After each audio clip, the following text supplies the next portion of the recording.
Makna tersembunyi Alkitab menggali mutiara-mutiara kehidupan yang tersembunyi dan terpendam dalam kitab suci. Belas kasih dari hati yang tergerak Santo Nikolas ke tangan yang memberi. Sabtu 6 Desember 2025. Hari ini gereja merayakan Santo Nikolas, bukan Santa Claus komersial, namun seorang uskup yang hatinya tergerak oleh belas kasihan. Apa sebenarnya belas kasihan yang mendorongnya memberi? Selamat datang di channel Makna Tersembunyi Alkitab. Video ini terdiri dari 5 bagian, yakni 1. Belas kasih sebagai kata-kata yang menyentuh. 2. Hubungan dengan tradisi dan Santo Nikolas. 3. Aplikasi praktis. 4. Kesaksian sebagai sharing pengalaman iman personal. 5. Refleksi. Baiklah, saya kupas satu persatu. Pertama, belas kasih sebagai kata-kata yang menyentuh dari bacaan hari ini. Dalam Yesaya bab 30 ayat 19, Allah menjanjikan hesed, artinya kasih setia, kebaikan yang aktif, kemurahan yang loyal. Ini bukan sekedar perasaan, tetapi kasih yang mengambil tindakan nyata. Seperti orang yang sedang membuat suatu kesepakatan. Di dalam Injil Matius bab 9 ayat 36 digambarkan dengan kata-kata splagnisomai, tergerak oleh belas kasihan sampai ke isi perut. Itu artinya dalam bahasa Yunani. Kata ini berasal dari splagna, organ dalam yang menunjukkan belas kasihan yang dalam, visceral, tak tertahankan. 2. Hubungan dengan tradisi suci dan Santo Nikolas. Mengapa hal ini merupakan tradisi suci? Gereja melihat dalam hesed dan splagnisomai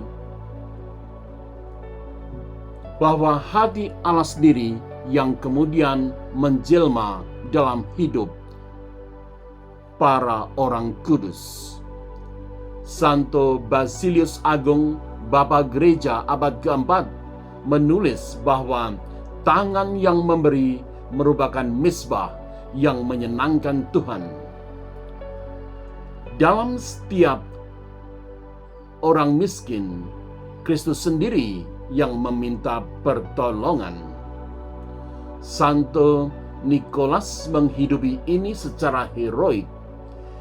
Kisahnya memberi emas diam-diam kepada 3 anak perempuan miskin merupakan hesed dalam tindakan, kasih setia yang aktif.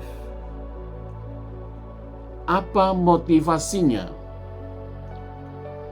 Splagnisomai merupakan belas kasih yang mendalam melihat penderitaan orang lain. 3. Aplikasi praktis.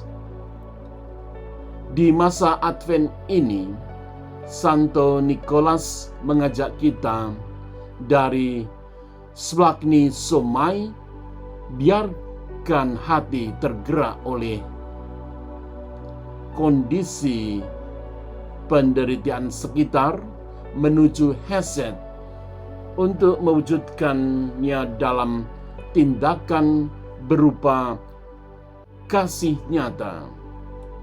Bukan sekedar merasa iba, tetapi sikap memberi seperti Allah sendiri memberi dengan murah hati kepada umatnya. 4. Kesaksian sebagai sharing pengalaman iman personal. Kadang orang yang sedang tidak mempunyai pekerjaan karena tugasnya dilakukan sudah selesai, padahal yang bersangkutan membutuhkan uang untuk kebutuhan hidup sehari-hari bagi dirinya sendiri dan keluarganya. Dalam menghadapi situasi demikian dan menghadapi orang demikian, saya tergerak hati untuk memberi pekerjaan orang yang membutuhkan tersebut. Apalagi di tengah situasi orang sulit mencari pekerjaan saat ini. Pekerjaan itu misalnya pekerjaan untuk menjadi tukang rumput di halaman rumah saya. Yang bersangkutan sendiri memang terampil untuk melakukannya, dilihat dari pekerjaannya yang sebelumnya dilakukan. 5. Refleksi. Marilah menjadi kepanjangan tangan Tuhan yang memberi kepada sesama di sekitar kita. Semoga renungan ini menginspirasi kemurahan hati yang otentik. Sebagai penutup, subscribe, like, dan share channel ini untuk belajar memberi dengan makna melalui video-video berikutnya. Tuhan memberkati. Terima kasih. Salam sehat.